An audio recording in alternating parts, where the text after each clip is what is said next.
I'm a librarian. People can learn anything from a book. That's right. But that doesn't mean it's the best, most efficient way for people to learn things. Yeah. And so I think AI literacy is a great thing for universities to be working with students on right now. Hi there, welcome to The Chats, a spin-off of The Conversations. I'm Apoorva Shah, Vice President of Product Management, and I'm here today with Lisa Hinchliffe, professor at the University of Illinois, Urbana-Champaign. You have a very long title, and I didn't represent it fully, so why don't we start there? What's your full title at? It's great to be here with you today. Yes, my full title is Coordinator for Research Professional Development in the University Library. So I provide support to our librarians who are pursuing their own scholarship in publishing, research methodologies, and the like. We're here to talk about AI. The topic is expansive. Some of my team was at the American Library Association conference in Philadelphia a few weeks ago, and one of the things that came up was just the lack of knowledge right now, that librarians are so busy, they're dealing with so many other topics that they just haven't had the time yet to really get a grasp on what AI has to offer. They're worried about it. And I think we really hold an opportunity to go and talk to them as publishers to educate them a little bit, debunk some of the myths that are out there about what AI is and what it can't do. Yeah, I think it'd be really exciting to see more collaboration during the development and design process of these new products. Yeah. I think one thing that libraries have sometimes been a little frustrated by, or sort of it's just not felt as aligned, is sometimes we're presented with new products and kind of been told, oh, we've designed this for you. This is for you. This is for you. Like, you want this. And we're like, that is, well, this could be better for us. And I think it could, especially, the most important thing is it could be better for the users that we're both trying to serve, right? Absolutely. And that's one of the things that I think we have to navigate, is that the librarian doesn't always end up becoming the user of the product, right? The librarian is representing the user. But from a product management perspective, it's crazy to go to a user or a customer and say, here is the product. This is what we have for you. Too late, too bad. It doesn't happen anywhere else in the industry. You would never think about that in consumer technology. You'd never just say, oh, here's your latest iPhone. We didn't talk to any customers about whether we'd like it or not. No, of course, there's always user testing. There's always customer feedback, and we have to do more of that. And I think that too often it's felt like we've left librarians behind. But the reality is you literally are sitting on a treasure trove of knowledge, both physically, but also conceptually. So it's important for us to tap into that and to then collaborate with you. Right. And I think what will happen is when we collaborate, we'll come up with way better solutions. I would hope so. And I think most importantly we need to remember that all of our scholars are also looking at what AI can do for their research and how it can accelerate, make efficient, make new things possible. And this is going to be, it's not like just publishing is changing or just libraries are changing. All of this ecosystem is changing and being affected, and the ways we want to support people in this. But let's start with a basic question, which is AI agents. We're hearing about them a lot more. What is an AI agent, Lisa? I think the way to think about it is AI agents are something you can delegate to. You delegate a task, a routine, that will then act on your behalf. So it could be as simple as something that you need to do every day that you just want to make sure happens. It could be gathering information for you. You could even have an AI agent that you empower to make certain decisions for you. Could be something as simple as, checking your email and going through and deleting certain things.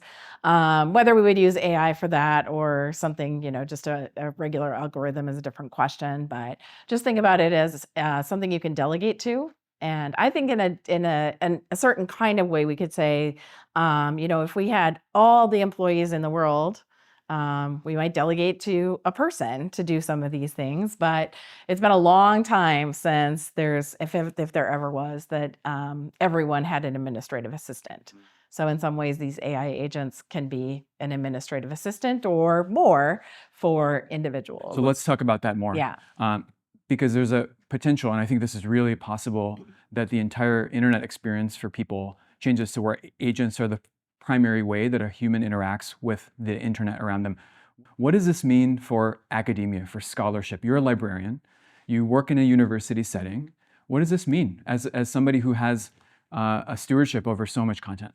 Obviously, there's a lot of concerns there could be for human beings and their roles and their employability and the like. But I also think we can think of this as a really exciting opportunity to unlock a bunch of information, potentially even make information more accessible than it is right now. So, one of the things we could think about is some of the routine tasks that scholars, researchers need to do, and are there ways for us to improve those and save them time so that they can be focused on other kinds of activities. Of course, we still need to think about our educational role Right. and what do students need to do themselves in order to learn how to be a scholar. Yeah. But, at some point it becomes learning how to manage agents who do certain things in the scholarly process. Yeah. Yeah. So I think we can even think back to the start of the internet, right? And there was a lot of concern about, well, or when we were digitizing journals and, what would it mean if students didn't have to go to the shelf and pull it off and find the page? Well, I think it's turned out okay to just click on a PDF. Right. And we're going one step further where AI is able to parse through lots of content very quickly, identify the right things. What is the discovery experience? As a librarian, I still think about, a student or a researcher goes to a librarian and says, I need help with a resource. Now you've got the whole world at your fingertips. The AI can almost be a librarian for you. And so what's the role in that world of a librarian supporting the discovery of content? And I want to talk about access too, but let's start. Let's start with Sure. I mean, I think there's a couple things there. First of all, you said, and find the information that you need. So hopefully that's what happens Right. through Yeah. either, sort of our web-based discovery that we have right now, or AI empowered, or eventually agents. That process, though, of determining that what's been retrieved is what you needed is still a different thing. And that's one of the things that we as librarians are often helping people with, saying like, okay, I found this. Is it this? Right. So with a lot of research, it's an iterative process too. When you're looking for a known item, it's, I'm looking for ABC. Did I find ABC? But when you're doing topical searching or you're trying to see where the literature's at, knowing it's not like you're getting a single thing or a set of things and you're like, okay, that's it. You're reading them and then you're saying, oh, maybe there's an angle here I hadn't considered. Now, of course, we can imagine an AI helping you with understanding the angles that are there and what's not there. All of this I see as sort of automating and increasing efficiency. I don't think it replaces ultimately all of the processes of inquiry. And certainly with respect to a librarian, while historically we have done a lot of searching for people, recently, and I shouldn't even say recently, with the age of the internet, and Google search and discovery layers, et cetera, people don't necessarily ask us for a whole lot of assistance with searching.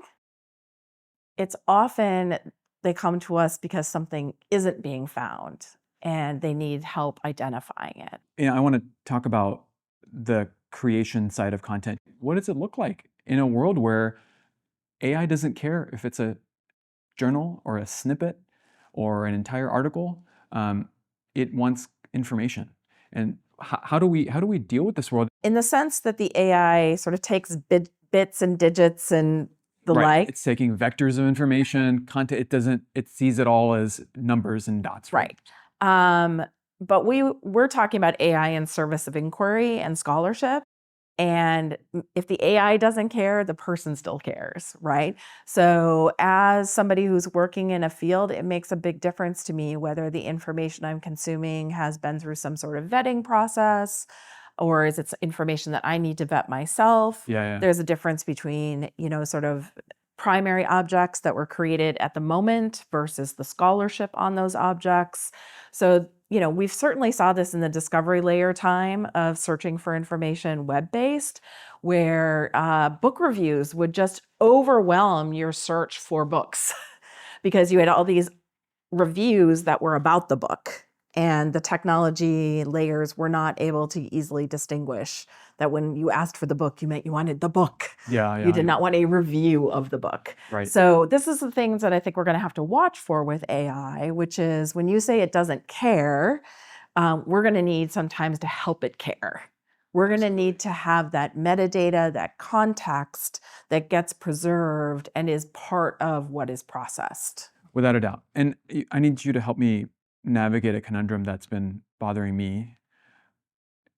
We've seen that AI assisting peer review, I know it's a sensitive topic. We've often seen that the AI does a better job of providing qualitative and constructive feedback on a particular research article than a human peer reviewer would do. Not always, but a lot of times. AI could potentially do a better job on the editorial side because it has access to a vast amount of information. It can provide very critical analysis. What's the role of a publisher in the world of the future? Yeah. So I guess there's the question of still who is processing and who is taking in those documents, who is making sure the AI is doing a good job of doing those things. So one could imagine publishers saying, okay, that's the evolution of our role. One could also imagine communities of scholars saying, well, why shouldn't we direct these AI agents as part of the review process?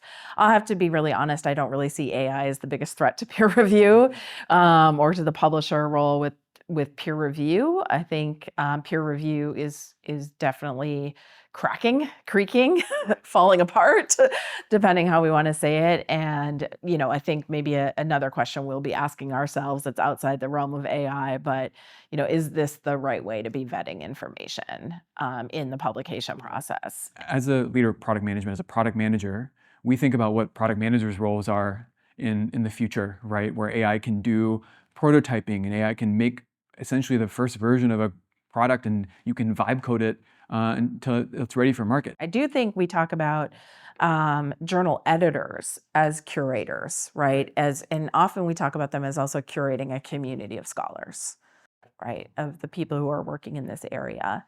I think for myself, I tend to think about not sort of like AI displacing so much as AI enabling, and that could be enabling things that are already in place, right? So we can do them better, faster, what have you. If we think about peer review, we could say, it would be very, very difficult for you to get 8 to 9 peer reviews on a given manuscript.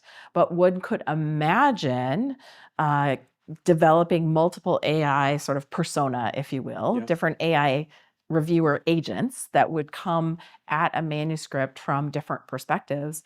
And you could potentially get 8 to 9 reviews that are done on a given manuscript, obviously faster, no doubt, than humans. So it might be that what happens is that the peer review role declines or sort of changes significantly in a way that then impacts the editorial role, and that the journal editors and the associate editors become more consumers of these reports. Or maybe you get 8 to 9 and then you have one external peer review person who's consulting those reports. So I think we're so early stage with some of these things that it's a little bit difficult to say for sure. But one can start to say, like, well, what if this? What if that? In ways that I think could be really generative, less about me being able to tell you what publishing will become than the opportunities we all have right now to sort of sit and say, well, what could it be if we moved in certain directions? And also if we invested in certain directions, because developing 8 to 9 peer review agents is going to be a different investment than investing in some other part of the process. Yeah. It requires a understanding of how the AI behaves and what you should expect. What does good look like coming from a synthetic peer reviewer? Those are all important questions. Lisa, you are a general optimist when it comes to AI. At least what I'm hearing from you right now, you see the potential. I know you've tested different AI tools. What would you say to your colleagues and to students that are out there that maybe don't share your optimism? I think one of the things that is really important in developing your perspective on these things is experience. So things that you don't have experience with can feel threatening, they can just feel confusing, or honestly, you might just not have enough information to think with in order to start to have these conversations. So it is definitely a challenge to find the time to experiment with these kinds of things. I've had the opportunity to work with a number of publishers as well as platform providers who have been generous in giving me access to tools or giving me early demos of tools so that I've gotten to sort of leapfrog ahead of people in developing my own perspectives on what looks like it's going to be possible. Do you think AI literacy, which is kind of what you're talking about here, is that something you teach in a university, or is that something that people just learn through experience? I think yes is the answer Yes, to that. that's right. So people absolutely learn it through experience, but what we should ask ourselves isn't just what do people learn through experience, but are there ways that we can coach, educate to deepen that learning, to make that learning faster, to grow that learning. So it's absolutely the case. I mean, people can learn. I'm a librarian. People can learn anything from a book. That's right. But that doesn't mean it's the best, most efficient way for people to learn things. Yeah. And so I think AI literacy is a great thing for universities to be working with students on right now.